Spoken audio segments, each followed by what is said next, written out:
Repot minta sesuatu, tapi ketika diberikan nggak bisa syukurin. Itu yang bahaya nanti saat hisab. Nih rumah, kenapa disebutkan maskan? Tempat untuk tinggal. Tapi kata maskan dari kata sakinah. Sakinah itu sesuatu yang tenang, tentram. Ciptakan ketentraman di rumah, ciptakan ketenangan di rumah. Kalau sudah punya rumah, bikin suasana tenang di rumah. Jangan di rumah ribut terus. Di rumah berselisih terus. Kalau Anda di rumah tiap hari ribut, artinya kurang syukur Anda kepada Allah. Orang yang nggak punya rumah, belum dapat amanah rumah, masih ngontrak, ada yang numpang tinggal, dia hidupnya tenang. Masa Anda yang dikasih nggak tenang?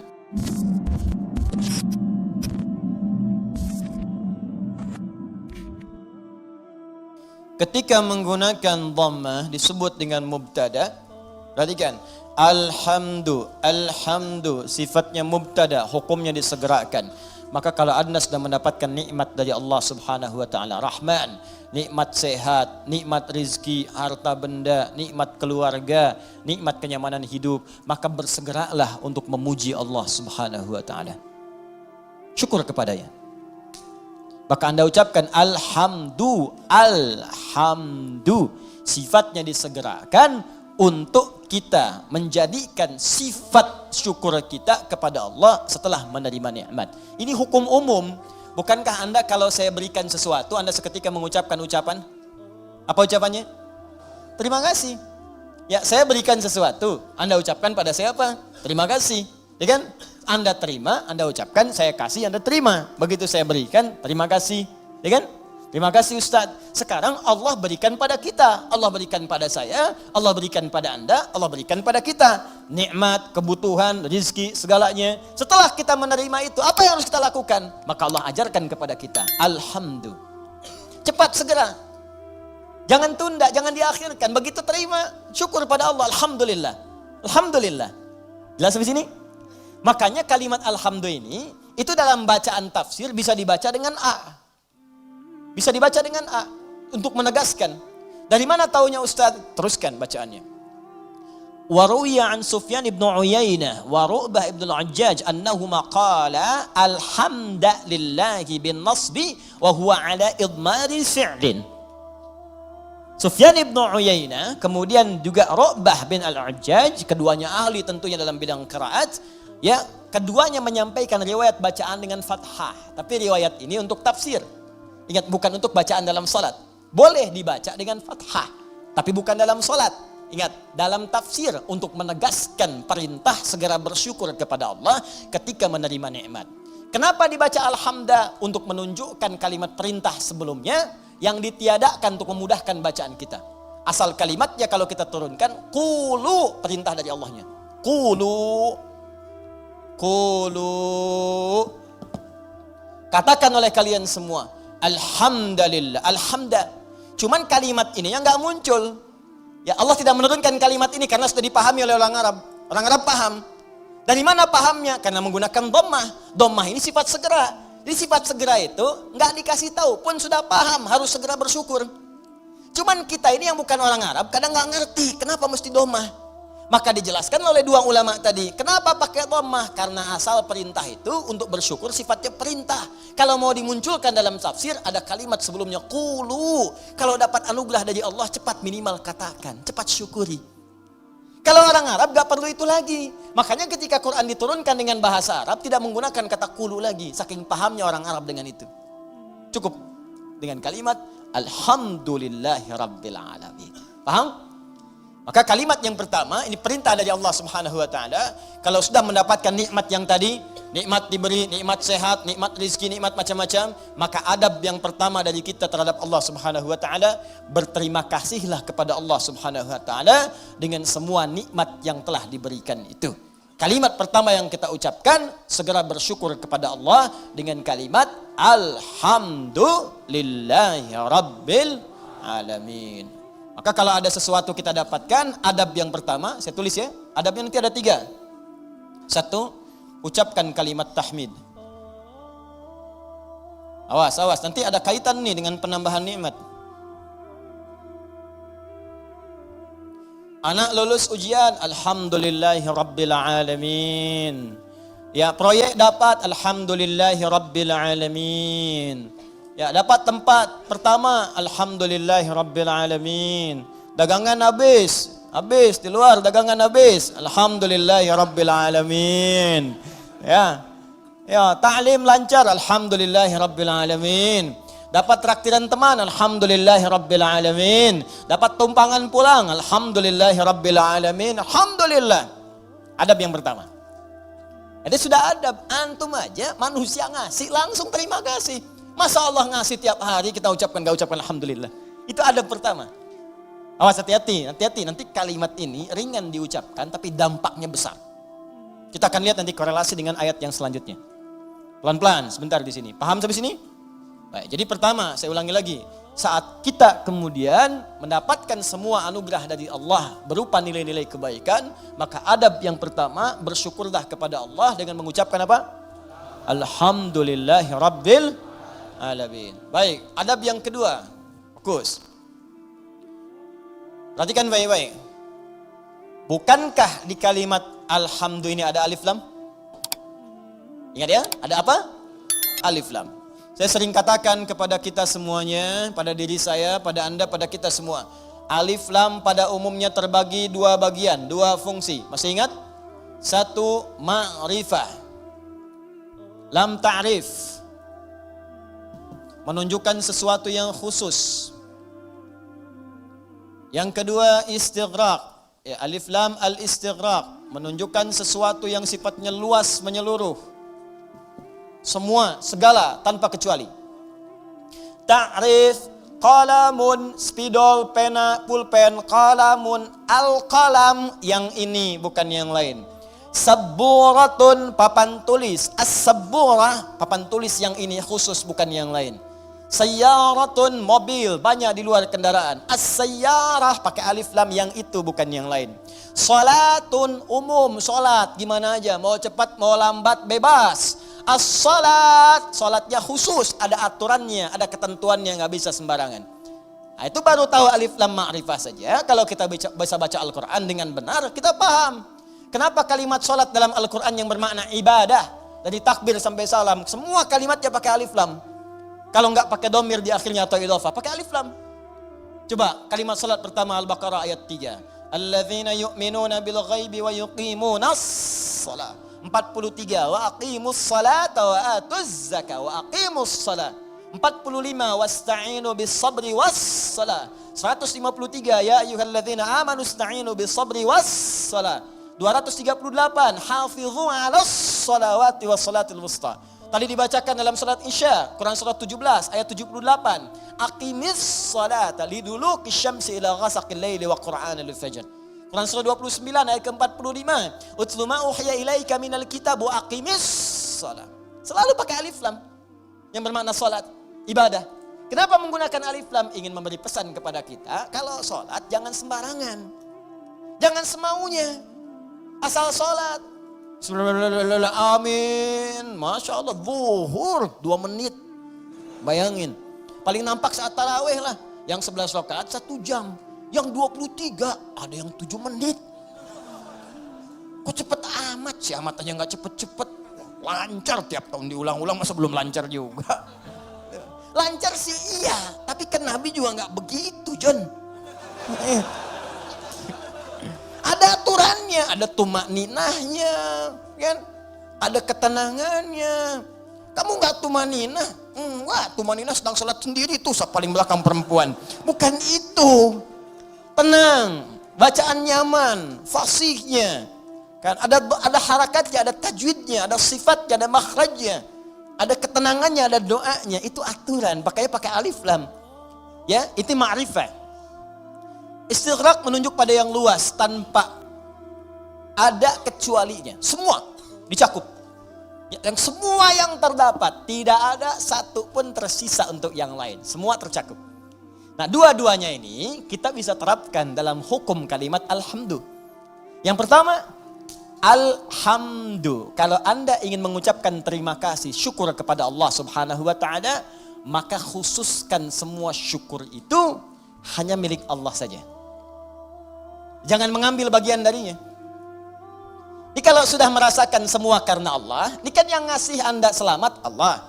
Yang ngasih anak Anda lulus bisa hafal Quran itu Allah. Yang bisa menjadikan Anda sukses dalam pekerjaan Allah. Kalau nggak berkehendak nggak bisa. Anda kerja sampai bertahun-tahun, sampai banting tulang, banting kepala, banting kaki, banting apapun. Semua dibanting. Kalau Allah nggak berkehendak nggak akan jadi. Dan kita sadar karena Allah. Maka dari itu ketika kita mendapatkan adab pertamanya, bersyukur, terima kasih pada Allah. Khususkan pada Allah. Jangan ngambil bagian dari situ. Karena kita meyakini apa yang kita dapatkan semua sumbernya dari Allah. Paham? Nah, makanya jangan melibatkan diri kita, ini adab keduanya. Jangan melibatkan diri kita saat kita ingin bersyukur dan mengucapkan terima kasih kepada Allah atas nikmat yang diterima. Contoh, coba deh ibu atau antum, ikhwan ya, sering kemudian mengantar anak, ujiannya bagus, hafal Al-Quran, bagus. Pernah sering ada yang berucap begini, Masya Allah ukhti, luar biasa ya anaknya bisa hafal Quran. Ya Allah akhi, Masya Allah luar biasa, nilai antum sempurna. Akhi, Masya Allah pekerjaan antum luar biasa bagus, beda dengan yang lain-lain sebelumnya. Pernah ada orang kadang memuji seperti itu? Nah, saat muncul kalimat itu sadari, ini titipan dari Allah. Barangkali ada yang belum kita syukuri. Kita belum sempat terima kasih nih sama Allah nih. Atau diuji, sadar nggak bahwa itu tuh pemberian Allah. Kalau Allah berkehendak bukan anak kita yang hafal, anak orang lain. Cuma dititipkan pada anak kita untuk menguji apakah kita ini mampu nggak bersyukur kepada Allah. Mampu nggak menyerahkan urusan kita kepada Allah. Sadar nggak bahwa Allah yang kasih. Makanya orang tua yang baik ketika mendapati anaknya hafal Al-Quran misal, juara pertama di sekolahnya. Dipuji oleh orang lain, gurunya bahkan mengatakan, ibu Masya Allah anaknya luar biasa, pintar, cepat pahamnya. Alhamdulillahirrabbilalamin. Ini semua karunia Allah subhanahu wa ta'ala. Adab pertama. Tapi kalau sudah mengucapkan itu, hukum alif lam ma'rifah berlaku. Khususkan hanya pada Allah. Kita jangan ngambil bagian dari situ. Kalau ngambil bagiannya maka berkurang sifat pujiannya. Ibu Masya Allah anaknya luar biasa bu. Cepat pahamnya. Hafalan Qurannya sempurna. Yang lain 2 tahun. Dia 2 bulan dah hafal. Masya Allah. Alhamdulillahirrabbilalamin. Semua karena Allah subhanahu wa ta'ala. Ya memang saya juga tiap hari sih ngasih. Saya dampingi, terus malam didoain, cek tahajud, sujud. Kalau cek mau bisa begitu, habis tuh. Jelas ya? Jadi jangan ambil bagian dari situ. Jadi kalau sudah al pakai alif lam, nggak ada walaupun, meskipun, walau demikian itu hilang. Ya, ada ikhwan misalnya kadar Allah sakit di rumah sakit. Hari pertama udah lebih baik, ditanya sering lupa nih kalimat begini. Gimana akhi? Alhamdulillah lebih baik ya walaupun udah gak usah. Ya walaupun sedikit lagi udah gak usah pakai walaupun. Meskipun walau demikian itu udah hilang. Karena udah ada alif lam. Jelas ya? Udah ada alif lam. Ini tuh kayak sederhana beneran deh. Bener saya serius. Ya ba satu huruf cuman maknanya dalam. Alif lam. Ya alif lam cuman al dibacanya. Tiap hari al itu banyak, tapi yang ini tuh beda dengan yang lain. Anda boleh gunakan al pada yang lain, tapi al melekat pada alhamdulillah beda. Lain dengan al pukat, lain dengan al kalin, lain dengan al yang lainnya, beda. Jadi al di sini khusus. Ketika disebutkan al di sini, lekatkan semuanya karena Allah.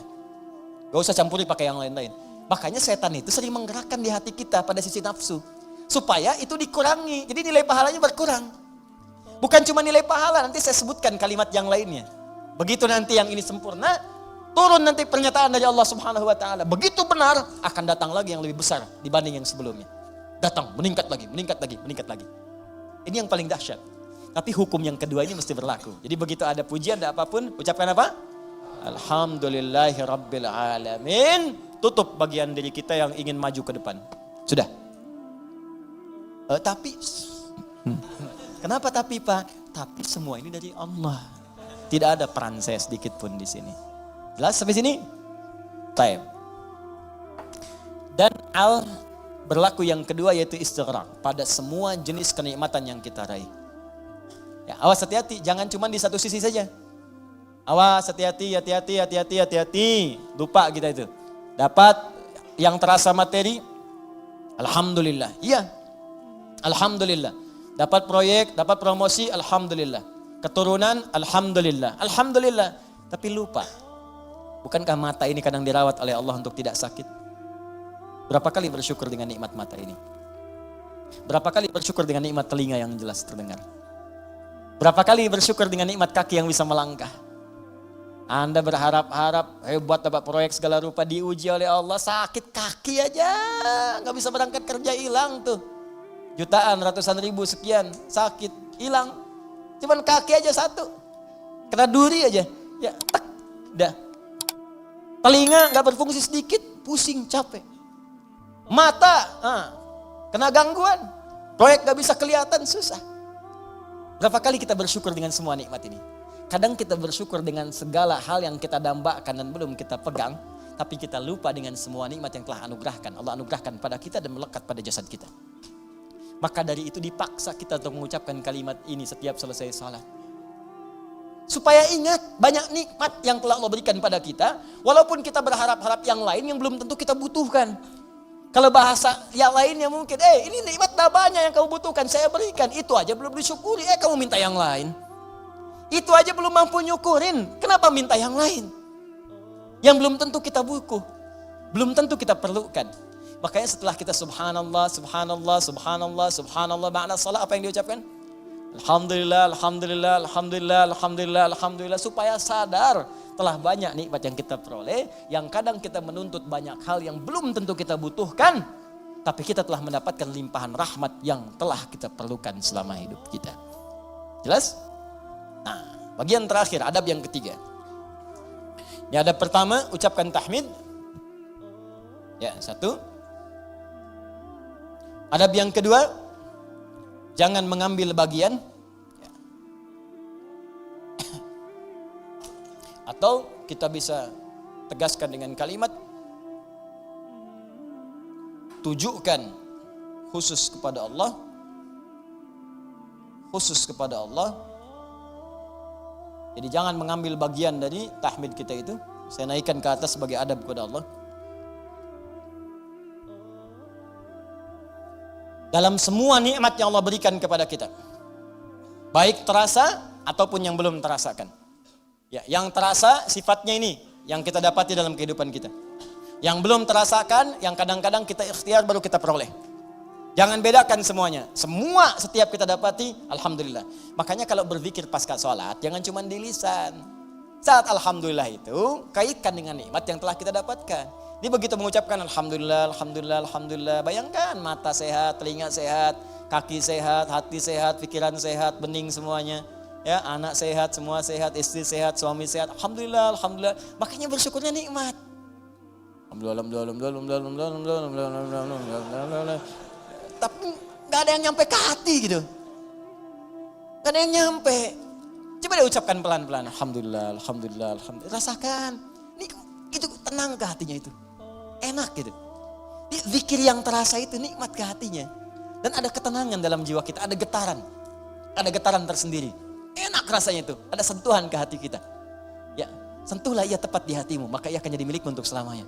Ya, sentuh. Maka bacakan zikirmu dengan bahasa hatimu sehingga terjadi koneksi antara hati dengan lisanmu. Catat dulu, mana dulu. Bacakan. Alhamdulillah, alhamdulillah, alhamdulillah. Tenang. Ala bidzikrillahi tatmainnul. Yakinlah kalau zikirmu benar kepada Allah, hatimu akan tenang. Ala itu harful ikhbar wa taukid, menyampaikan sekaligus menekankan. Jadi kalau zikirnya hati belum tenang, berarti ada yang enggak benar zikirnya, ada yang belum tepat. Paham ya? Nah, itu dhammah banyak terkumpul. Banyak. Semua segalanya milik Allah. Jadi semua punya Allah itu banyak. Jadi semua aktivitas kita yang kita dapatkan nikmatnya itu semua punya Allah. Banyak punya Allah, enggak berkurang. Banyak. Banyak, banyak, banyak. Nah, yang terakhir. Ingat baik-baik, kalimat alhamdulillah itu mengandung makna syukur. Syukur. Ya, kalau manusia berterima kasih, kalau kepada Allah kita bersyukur. Baik. Apa artinya syukur? Ya, syukur itu kalau mau dicatat boleh, kalau mau didengar, dihafalkan atau disimak kembali pun tidak ada masalah, yang penting paham. Paham maksudnya. Syukur itu ungkapan rasa terima kasih, ungkapan rasa terima kasih dan bahagia, ungkapan rasa terima kasih dan bahagia atas nikmat yang diperoleh,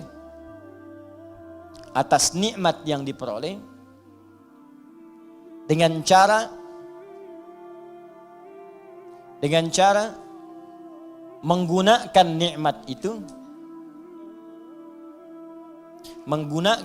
nikmat itu sesuai dengan ketentuan yang telah Allah tetapkan. Sesuai dengan ketentuan yang telah Allah tetapkan. Sesuai dengan ketentuan yang telah Allah tetapkan. Sudah? Baik. Ungkapan terima kasih atau bahagia atas nikmat yang diperoleh dengan cara menggunakan nikmat itu sesuai dengan ketentuan yang telah Allah tetapkan. Baik. Awas, ini kalimat singkat tapi isinya padat dan akan sangat berdampak dengan kuantitas. Ya, peningkatan nikmat setelahnya yang akan kita peroleh dari Allah Subhanahu wa taala. Kalau syukurnya benar, maka nanti limpahan nikmat berikutnya akan semakin bertambah. Perhatikan baik-baik. Awas, ini bagian ketiga ini yang sering gagal.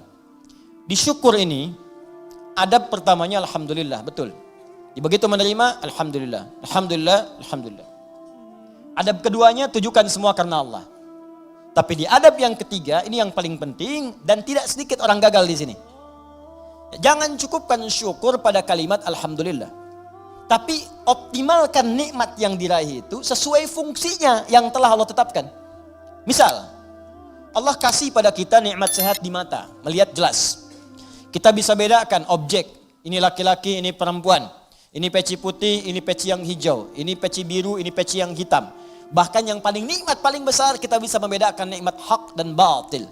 Nikmat halal dan haram. Ini halal, itu haram. Baik, ini hak, ini batil. Jujur itu hak, dusta itu batil. Mencari dengan yang benar itu hak, korupsi itu haram, batil. Itu nikmat luar biasa. Ini tayangan yang hak, ini yang batil. Baik, ketika kita dapatkan semua nikmat itu, maka syukuri. Maka cara mensyukurinya, gunakan mata ini, nikmat mata, untuk melihat sesuai dengan apa yang telah Allah tetapkan. Apa fungsi mata yang telah Allah tetapkan? Bukan sekedar melihat. Saya sering sampaikan, dalam Al-Quran, fungsi mata itu bukan sekedar melihat. Untuk manusia diikat dengan kalimat, melihat yang baik-baik. Bahkan tegas kalimat Qurannya, palingkan ketika yang dilihat itu tidak baik menurut Allah. Ini nggak baik nih, palingkan. Di mana ditemukannya? Di Quran surah ke-24, An-Nur. Ayat berapa Ustaz? Ayat 30 untuk laki-laki. Apakah perempuan ikut? Ikut, bahkan harus. Ayat 31-nya perempuan. Bahkan iman kita dipertaruhkan di situ. Qul lil mu'minina yaghuddu min absarihim.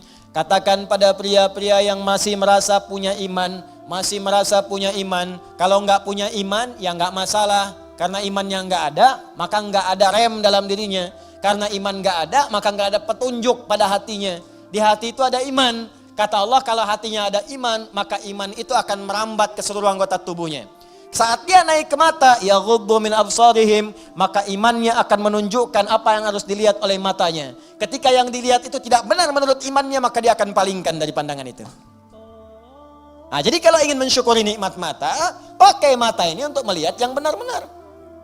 Yang baik-baik menurut Allah. Itu tandanya kita bersyukur dengan nikmat. Dan tanda yang kedua, iman kita masih ada, masih kuat. Jadi kalau kita mengatakan alhamdulillah nikmat mata, tapi mata dipakai pada yang tidak benar, itu bukan syukur namanya. Apalagi pas diucapkan, pas dilihat yang nggak benar. Gambar apa ini? Ini nih nggak benar nih gambar nih. Alhamdulillah. Nah, alhamdulillah pandangan pertama, selanjutnya kan nggak boleh. Kalimatul haq yuradu bihal batil. Ya, kalimatnya benar cuma ditempatkan di tempat yang salah. Paham? Nah, jadi coba cek deh. Katanya alhamdulillah, tapi mata masih dipakai pada yang tidak baik. Berapa kali Anda melihat gambar yang tidak tepat saat membuka status? Saat mengupdate status? Saat melihat browsing, searching, berita di internet? Saat membuka handphone, berapa kali iklan tampil? Kemudian mata kita bisa mengelak dengan cepat. Pindahkan pandangan. Itu baru satu. Belum telinga. Nikmat telinga, gunakan telinga sesuai dengan fungsi yang telah Allah tetapkan. Kata Allah, jangan dengar yang tidak baik. Ya ayyuhalladzina amanu, hai orang-orang masih merasa punya iman, la yaghtab ba'dukum ba'dha, jangan dengarkan gibah. Jangan bergibah, jangan dengarkan gibah. Jangan bikin acara gibah, jangan jadi pelaku gibah. Sekarang dikemas jadi acara TV. Itu yang repot, gibah. Ya, bikin situ tulisan. Memang kadang-kadang gini, kalau maksiat itu jangan dikemas-kemas. Semakin dikemas kelihatannya semakin bagus. Dijualnya jadi menarik. Bikin aja title yang langsung tunjukkan pada tingkat maksiatnya. Ya. Jadi kalau ada tayangan-tayangan gosip langsung antum sebarkan berita, tayangan gibah. Gitu aja. Sebarin tuh ke yang lain, share. Tayangan gibah, terus turunkan ayat Quran di bawahnya. Khusus bagi orang Islam saja supaya nggak jadi tersangka nanti. Gampang. Udah. Paham ya? Nah, jadi gitu aja nanti hilang sendiri. Ya, jadi dan jangan jadi pelakunya, katanya muslim tapi jadi pelaku gibah. Aneh. Jelas ya, iman kita dipertaruhkan di situ. Tuh, itu baru mata, ke telinga, belum ke lisan. Ya lisan pakai untuk apa? Bicara yang benar. Makanya Nabi itu mengikat dua saja. Maaf, man kana yu'minu, iman lagi tuh. Man kana yu'minu billahi wal yaumil akhir falyaqul khairan aw liyasmut. Siapa yang masih merasa beriman pada Allah dan hari akhir. Kenapa ada hari akhir? Menunjukkan hisab. Dihisab. Wafat dihisab. Itu penegas tuh. Jadi kalau melanggar ketentuan ini, maaf berarti iman bermasalah. Yang kedua merasa ringan saat dihisab. Falyaqul khairan, katakan yang baik-baik. Jadi kalau masih punya iman, yang enggak baik itu enggak akan dikatakan. Apa yang enggak baik? Banyak, dusta. Wailulil mukadzibin, celaka para pendusta. Dusta itu enggak baik. Kalau dusta akan celaka. Gibah, ya celaan, makian, perselisihan, enggak baik. Makanya kalau Anda rajin ikut taklim tapi rajin berselisih, ada yang aneh tuh. Aneh. Katanya taklim, katanya mendekat pada Al-Quran, katanya mempraktikkan Al-Quran, tapi melanggar isi Quran, aneh. Aneh. Anda belajar di mana? Quran mana yang Anda praktikkan? Mana iman Anda? Taklim itu menguatkan iman, bukan melanggar iman. Itu poinnya. Jadi kalau Anda dekat dengan Allah, itu semua tubuh kita akan dijaga. Lurus pada nilai-nilai kemuliaan. Jelas sampai sini? Itu teman-teman, itu baru tubuh kita. Belum yang lain. Ini saya tanya pada Anda. Ya, mulai dari pakaian, alas kaki, rumah, ya, kendaraan. Pertanyaan saya, berapa nikmat yang telah kita peroleh, yang telah kita gunakan sesuai fungsi yang telah Allah tetapkan kepada kita. Makanya pelajari dulu sebelum meminta kepada Allah. Ya Allah, berikan aku anugerah rumah. Apa fungsi rumah menurut Allah dan Rasulnya? Turunkan. Ada fungsi rumah untuk berzikir, fungsi rumah sebagai naungan. Fungsi rumah itu ada 3-4 dalam Al-Quran. Ada manzil, kenapa rumah disebut dengan manzil? Ada bait, kenapa disebut dengan bait? Ada dar, kenapa disebut dengan dar? Ada maskan, kenapa disebut dengan maskan? Ada di situ turunannya, pelajarin dulu.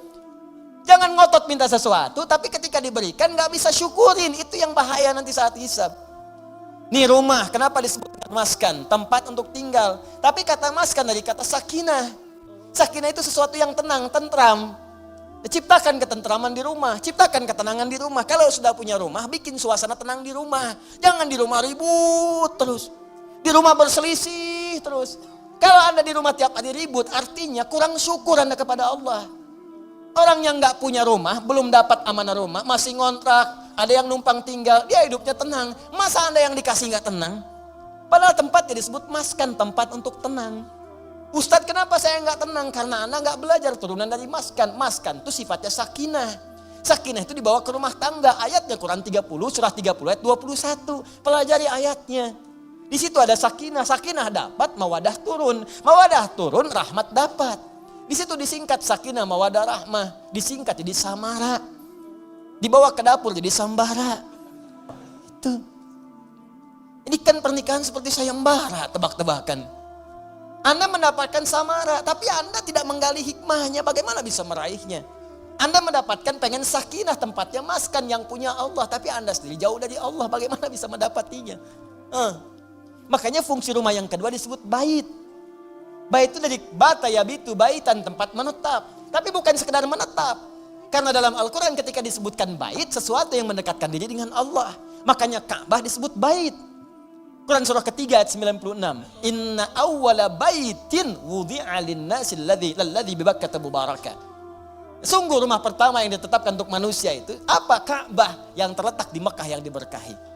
Kenapa Ka'bah disebut dengan bait? Untuk menunjukkan setiap fungsi bait itu menghadap ke arah Ka'bah. Kenapa disebut menghadap ke Ka'bah? Untuk menunjukkan ketaatan kita kepada Allah.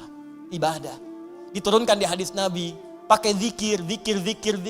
Rumah yang tidak digunakan untuk berzikir seperti kuburan, sepi. Bukan sekedar zikirnya, karena dengan zikir itu kita menjadi lebih dekat dengan Allah. Ketika dekat dengan Allah, rahmat turun. Begitu Joni cara memahaminya. Ini rumah dibangun-bangun, diluas-luas, tapi jauh dari Allah. Ya gimana bisa nyaman tinggal di rumah? Luasin, silahkan aja luasin. Kandang ayam juga luas. Main ke Subang tuh banyak kandang ayam. Kandang ayam juga luas. Apa bedanya rumah Anda dengan kandang ayam? Apa beda rumah Anda dengan Ragunan? Ragunan juga luas tuh, kandang singa luas begitu. Luas. Apa bedanya? Bedanya pakai zikir.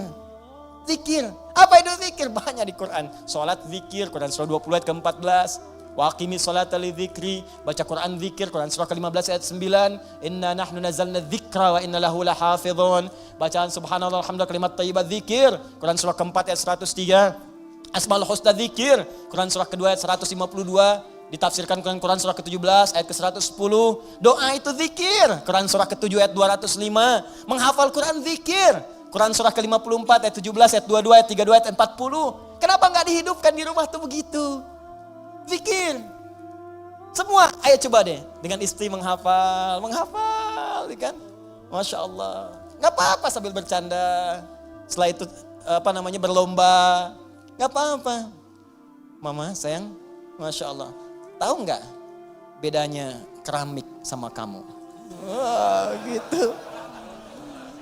Nggak tahu Pak, kalau keramik makin lama makin antik. Kalau kamu makin lama makin cantik. Catat. Oh Bapak bisa aja, bukan karena bisanya, tapi kecantikan itu memudar di dunia. Saya ingin semua bertahan sampai ke akhirat. Yuk, kita mulai dengan menghafal Quran. Mudah-mudahan kita mendapatkan mahkota di akhirat. Itulah kecantikan dan keindahan yang hakiki di hadapan Allah Subhanahu wa Ta'ala. Masya Allah. Alim. Praktekin. Masya Allah. Ini. Paham? Dibikin status.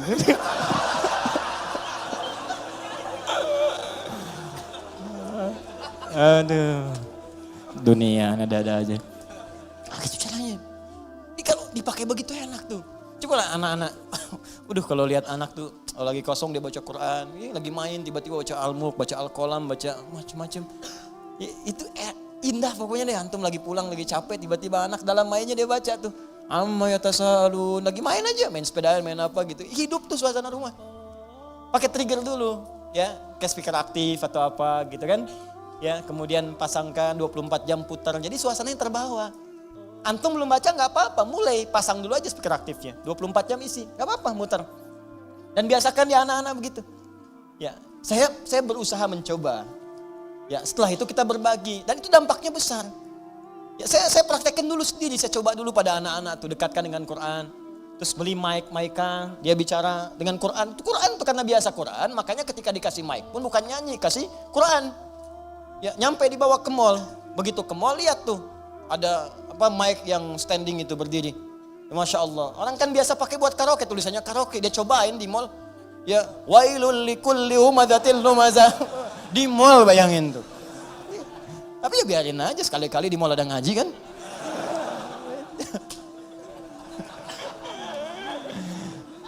Tapi ya begitu gitu. Itulah nikmat, itulah syukur. Syukur itu butuh realisasi, bukan cuma ucapan. Alhamdulillah rumah kita besar, syukur aja silakan undang bagi dengan tetangga, alhamdulillah. Tapi buktikan, jangan setelah undang tetangga segala rupa, lupa lagi dengan Allah. Tuh kalau digali banyak, ada maskan, ada bait, ada dar, ada manzil nazala, turun, manzil tempat menurunkan. Apa yang diturunkan situ? Turunkan keturunan. Makanya jangan pernah bermaksiat di luar rumah. Setelah berumah tangga ada rumah, lakukan semua hubungan di dalam rumah. Jangan maksiat di luar rumah. Ya, yang kedua menurunkan kasih sayang, menurunkan segala rahmat, menurunkan segala perhatian. Di situ berikan pada anak, pada setiap yang ada di rumah dan sebagainya. Itu baru satu. Di kadang-kadang begini, Allah udah kasih, minta yang lain, yang ini aja belum dipakai ibadah. Antum udah nyari-nyari pakaian yang lain, ini pakaian yang dipakai ini udah pernah dipakai ibadah belum? Pakai sholat, pakai ngaji, pakai macam-macam. Ini kadang-kadang begini, saya sering dapat pertanyaan, Ustaz, saya ini cari pekerjaan, gak pernah keterima. Saya bilang, sini mas, baju ada? Ada. Makan tiap hari ada? Alhamdulillah. Kendaraan ada? Sepeda Ustaz punya? Alhamdulillah. Baik. Rumah ada? Ada Ustaz, Alhamdulillah. Sudah berapa banyak yang dipakai ibadah? Sepeda sudah mengantarkan Anda pada sholat? Kadang-kadang Ustaz. Baju udah semua dipakai ibadah? Ya belum semua Ustaz. Itu Anda itu begitu. Itu kan semua titipan. Setiap titipan akan ditanya. Semua orang yang dititipkan itu gak pengen banyak. Gak ada orang titipin pengen banyak. Pengennya sedikit supaya gampang dikembalikan. Atau saat ditanya menjadi lebih mudah menjawabnya. Nah sekarang Anda aja yang dikasih oleh Allah saja titipan belum digunakan pada yang benar. Bagaimana bisa meminta yang lain? Barangkali bukan Allah belum mau ngasih. Tapi Allah menginginkan Anda maksimalkan dulu nikmat yang ini. Kalau sudah semua maksimal, jangankan Anda minta. Belum minta pun Allah bisa kirimkan yang lain. Itu poinnya. Mudah bagi Allah. Karena Allah mampu menguasai semua alam. Jangankan pengen pekerjaan, semua alam pengen dikasihkan. Jangankan menguasai, merawat semuanya, memberikan semuanya, ngasih, memberikan, merawat, mencukupkan, semua diberikan. Sifat yang memberikan, merawat, memenuhi semuanya tanpa kecuali dalam bahasa Arab disebut dengan rububiyah. Yang memilikinya disebut dengan Rabb. Karena itu kata Rabb secara tunggal, kalau tidak dilekatkan dengan kalimat lain, itu artinya nggak boleh diberikan kecuali hanya pada Allah saja. Rabb. Awas hati-hati, Rabb. Nggak boleh manusia diberi nama dengan Rabb. Rabb, kecuali disambung dengan yang lain. Robbie Williams, misalkan. Nah, atau misalnya Muhammad Rabbi, ya. Kalau bersambung dengan yang lain boleh. Boleh. Ya, di kisah Nabi Yusuf Quran surah 12 ayat ke-42. Ya. Wa qala lilladzi dhanna annahu najin minhuma udhkurni 'inda rabbik. Bukan Allah di situ. Ya, ketika Yusuf alaihissalam berkata kepada satu di antara dua orang yang ditakwilkan mimpinya dan dia duga dia akan berhasil keluar dari situ selamat. Ya selamat, maka dia katakan berikan pesan kepada orang ini, ya napi yang akan lolos ini, selamat ini, kata Nabi Yusuf alaihissalam, nanti sebutkan kisah saya kepada rajamu. Ya Rabb di situnya, tapi ada kaf di situ, Rabbik, bukan Rabb sendiri. Ditunjukkan kepada raja. Jelas sampai sini? Baik, itu boleh, gak ada masalah. Nah, tapi ingat sifat Rabb, kalaupun dilekatkan dengan kalimat lain, itu tidak hanya menunjuk pada aspek kepemimpinan, tapi ada perawatan dan maslahat di dalamnya. Yuk kita baca sedikit tafsirnya. War-rabbu huwal malikul mutasarrif wa yutlaqu fil lughati ala as-sayyid wa ala al-mutasarrif lil islah wa kullu dhalika sahihun fi haqqillahi ta'ala. Kata Rabb itu hanya milik Allah Subhanahu wa taala. Bermakna malik yang memiliki segalanya. Mutasarrif yang berkehendak untuk menggunakan pada apapun yang dikehendakinya pada semua yang dimilikinya. Terserah Allah. Terserah Allah. Nih, maaf ya. Maaf sekali lagi, maaf. Ini tangan punya siapa? Ya Allah. Nah, mata punya siapa? Ya Allah. Telinga punya siapa? Nah, karena punya Allah, terserah Allah, ya Allah yang punya. Itu kan? Sekarang yang punya nitipin ke kita supaya kita pakai. Makanya kita katakan inna lillah, kita itu punya Allah. Inna lillahi, kita semua punya Allah. Wa inna ilaihi raji'un. Karena kita punya Allah, besok lusa kita pulang kepada Allah. Karena kita punya Allah, mata punya Allah, telinga punya Allah, tangan punya Allah, terserah Allah. Maka Allah bikin aturan.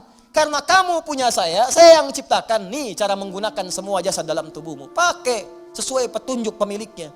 Tangan gunakan begini, mata gunakan begini. Makanya kalau tangan dipakai maksiat, Allah marah yang punya. Wasariqu wasariqatu faqtu aydiyahuma, kata Allah, tangan, saya kan suruh gunakan yang baik. Kenapa dipakai mencuri? Daripada pakai mencuri, potong aja tangannya. Yang punya marah. Saya punya motor saya titipkan pada Anda. Saya bilang pakai motor ya, pakai yang baik-baik buat taklim, buat cari nafkah. Anda pakai motor buat maksiat, rampok orang pakai motor itu. Saya marah nggak? Marah. Motor Anda tabrak-tabrakin, bemper pengok, spion hilang, itu kan? Semua habis. Marah nggak saya? Marah. Ini tubuh kita punya Allah dipakai maksiat, ya wajar Allah marah. Perangkat hidup punya Allah dipakai maksiat, wajar Allah marah. Malikul mutasarrif. Makanya kata yang memiliki dan mengatur semuanya sesuai dengan kehendaknya itu Rabb namanya. Kalau kalimat itu diambil untuk sifat keteladanan kepada makhluk misal manusia, maka tambahkan kalimat lain. Rabbul Bait yang merawat rumah. Ya, Rabbud Daulah yang merawat pemerintahan. Kenapa disebut Rabb? Supaya dengan perawatan itu memberikan maslahat. Makanya para pemimpin baik di rumah tangga ataupun aspek yang lebih luas lagi, kalau dia memimpin tapi tidak mengarahkan pada yang lebih baik, besar pertanggungjawabannya di hadapan Allah Subhanahu wa taala. Tinggi itu. Awas, hati-hati. Hati-hati. Dan itu berat di hadapan Allah Subhanahu wa taala. Nah, kita tutup kalimatnya, Alhamdulillahi Rabbil Alamin. Kata Allah, kenapa menggunakan kata Rabb? Rabb itu sifat memberi tanpa batas, sifat merawat dengan sempurna. Kalau engkau bersyukur kepadaku, menggunakan semua nikmat yang telah aku berikan sesuai dengan perintahku dan fungsinya, maka aku akan tambahkan lagi bagi kalian. Tambahkan lagi. Dan aku akan rawat kalian beserta nikmat-nikmat itu, sehingga semua nikmat terpakai dalam hidup kalian. Itu yang disebut dengan berkah. Dapat gaji 100 ribu, semuanya tergunakan dalam manfaat. Kan ada orang dapat 1 miliar sebulan, tapi gak ada manfaatnya, habis. 100 juta 3 hari habis. 200 juta sepekan habis, tapi manfaatnya gak kerasa. Aduh, kadang-kadang kasihan. Kasihan banget. Dapat gaji 100 juta, sepekan habis. Pakai nonton burung, pakai nonton kuda doang. Kuda lewat, bayar 20 juta, cuma lihat kuda doang. Masya Allah, pakai ini, pakai itu. Jalan sini, dia sini gak menikmati. Kalau berkah gak apa-apa, makin banyak makin berkah. Banyak beri orang lagi, sedekah lagi, berkah gak apa-apa. Ya, pilih mana? Sedikit tapi berkah atau banyak tapi berkah? Banyak tapi berkah. Banyak berkah. Ya berangkat umrah, berangkat haji, sedekah, infak, ini banyak berkah, banyak. Alhamdulillah, gak apa-apa. Tapi sering terjadi banyak dikumpul-kumpul, dia sendiri gak merasakan itu. Dan yang paling dahsyat itu kadang berkelahi dengan orang yang dipegang aja di tabungannya belum habis. Itu sekarang banyak orang aneh itu, banyak orang aneh. Beneran, serius saya. Banyak orang aneh. Kalau Anda cek kekayaannya luar biasa. Miliaran, triliunan dan sebagainya. Tapi masih mengharapkan yang lain, itu aja belum kepake buat dia. Bawa uang aja 1 miliar, masuk ke restoran, makan, mau makan apa situ? Itu aja belum habis. Sudah pengen makan aspal, makan hutan, makan ini, makan itu. Allahu Akbar. Apa yang mau dimakan? Kasihan saya. Kasihan bener. Hidupnya kasihan, dikumpul-kumpul kepake enggak. Mati aja, udah. Udah selesai itu. Jadi cuma mewariskan masalah. Dan kalau enggak berkah, celaka begitu dia meninggal. Orang rebutan, anak cucunya rebutan. Saling tembak, saling bunuh, meninggal. Gak ada yang dapet. Kan sering saya bilang kayak 2 orang rebutan mobil, dua-duanya meninggal. Mobilnya cuma ketawa. Paham ya? Nah, maka kalau kita benar menggunakannya, Rabb, sifat rububiyah itu muncul. Allah akan merawat. Maksudnya menjadikan semua nikmat yang Allah berikan pada kita berkah. Kepake semua. Kepake, ada manfaatnya. Berkah itu ziyadatul khair, nilai kebaikannya bertambah. Nah, kemudian sifat Allah untuk memberikan tambahan itu dialihkan, diuraikan pada kita dengan melimpah.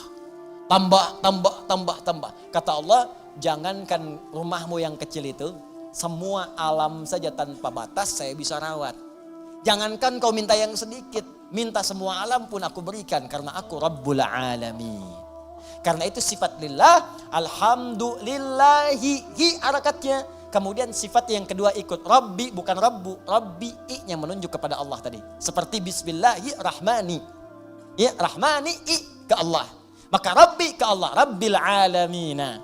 Kata Allah, akulah Tuhan yang merawat, yang menguasai semua alam. Alam saja sudah jamak bentuknya. Alam, jamak. Alamin, jam'ul jamak. Jamak dari semua jamak. Jadi kalau ada yang banyak, semua yang banyak itu aku kuasai, kata Allah. Manusia sedikit. Kalau kau mau minta, aku berikan. Apa yang kamu inginkan? Kalau kamu ingin aku rawat. Jangankan kamu, semua alam aja aku rawat, apalagi cuman kamu. Jelas ya? Nah, maka dari itu, pada ayat yang ketiganya, Allah turunkan kemudian ayat yang sangat indah untuk menerapkan kaidah di ayat yang kedua ini. Perhatikan baik-baik. Kalau Anda benar-benar bersyukur kepadaku, kata Allah, menggunakan nikmat dengan baik, sesuai peruntukanku, aku akan tambahkan kepadamu, aku akan rawat nikmatmu, bahkan apapun yang kamu minta, walaupun sepenuh alam, aku akan berikan jika engkau itu butuhkan. Karena aku penguasa, pemilik, dan pengatur semua alam tanpa kecuali. Maka turun Quran surah ke-14 ayat ke-7 di kaidah ini. La in syakartum la azidannakum. Kalau engkau bersyukur kepadaku, la azidannakum, maka aku akan tambahkan kepadamu. Masih ingat teman-teman sekalian? Kalimat alhamdulillahirabbil alamin, bukankah kalimat syukur? Syukur atas apa? Nikmat yang kita peroleh. Di mana nikmatnya? Di kalimat ayat pertama. Bismillahirrahman. Rahman nikmat dunia, Rahim nikmat akhirat. Saat mendapatkan nikmat dunia, alhamdulillah. Begitu kita alhamdulillah, benar alhamdulillahnya, Allah tambahkan rahmannya. Syukur lagi, Allah tambahkan rahimnya. Pahala tambah lagi, rahmannya tambah, lipatkan lagi. Sekarang motor, besok mobil. Sekarang mobil, besok bis. Sekarang bis, besok kereta. Nambah. Karena itu ketika Anda alhamdulillahirabbil alamin, maka Rahman dan Rahim Allah akan tambahkan. Rahman dunia, Rahim dalam urusan akhirat. Karena itulah pada ayat selanjutnya turun lagi kalimat Ar-Rahmanir Rahim. Untuk menegaskan ketika Anda benar bersyukur kepada Allah, maka sifat Rahman dan Rahim berupa pemberian Allah akan terus dilimpahkan kepada kita. Dan itu janji Allah dalam kalimat La in syakartum la azidannakum. Maka selesai pembahasan dua ayat sekaligus, ayat yang kedua dan ayat yang ketiga. Sekarang pertanyaannya, kalau ada orang yang tidak bersyukur dengan semua itu, dan dia merasa itu punya dia. Seperti Korun pernah dicontohkan dalam masa-masa yang lampau. Sekarang muncul lagi korun-korun milenial misalnya. Ya, korun-korun kekinian. Maka penting kita ingatkan, ada ancaman yang berlaku dalam Al-Quran dan penegasan tentang apa yang terjadi jika seseorang merasa memiliki bukan sebagai titipan yang harus tingkatkan syukurnya kepada Allah Subhanahu wa Ta'ala. Itu nanti yang kita bahas di pertemuan berikutnya dengan turunnya ayat yang keempat, Maliki Yaumiddin.